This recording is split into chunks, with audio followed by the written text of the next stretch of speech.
নমস্কার। বাস্তু দোষ কিভাবে কাটাবেন তার কিছু উপায় আজকের আমি আপনাদের বলবো। প্রথমত, প্রতিটি ঘরে প্রতিদিন ভীমসেন কর্পূর ও 2টি করে লবঙ্গ অবশ্যই জ্বালাবেন।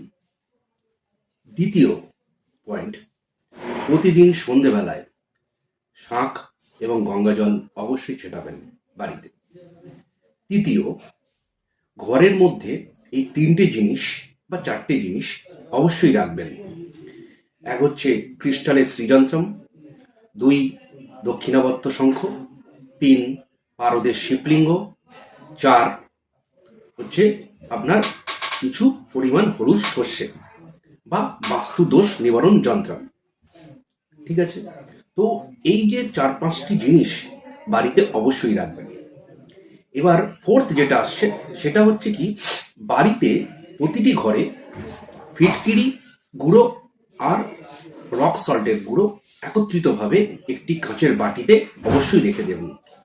প্রত্যেকটা ঘরে ফিটকিরির গুঁড়ো এবং রক সল্টের গুঁড়ো একত্রিত করে একটি কাঁচের বাটিতে প্রত্যেকটি ঘরের একটি যে কোনো একটি স্পেসিফিক কোণে আপনি এটা রেখে দিন। হয়ে গেল। 5 নম্বর যে পয়েন্টটা সেটা হচ্ছে কি, এই যে রক সল্ট যেটা আপনি দিচ্ছেন বা রক সল্টের যে মিশ্রণ বা ফিটকিরির মিশ্রণ যেটা আপনি ব্যবহার করছেন, এইটাকে 15 দিন অন্তর অন্তর আপনি চেঞ্জ করবেন।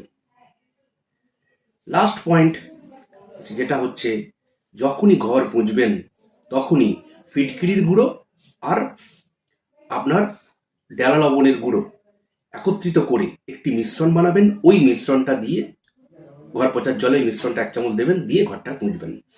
এই যে 6-7টা পয়েন্ট আমি আপনাদের বললাম, এই 6-7টা পয়েন্টকে যদি আপনারা ঠিকভাবে ফলো করতে পারেন, তাহলে 100% আপনার বাস্তুর যে কোনো নেগেটিভ এফেক্ট থাকুক না কেন অনেক অংশে কমে যাবে। তো উপায়গুলো করতে থাকুন। সকলে খুব ভালো থাকুন, সুস্থ থাকুন। আপনার দিন শুভ হোক। নমস্কার।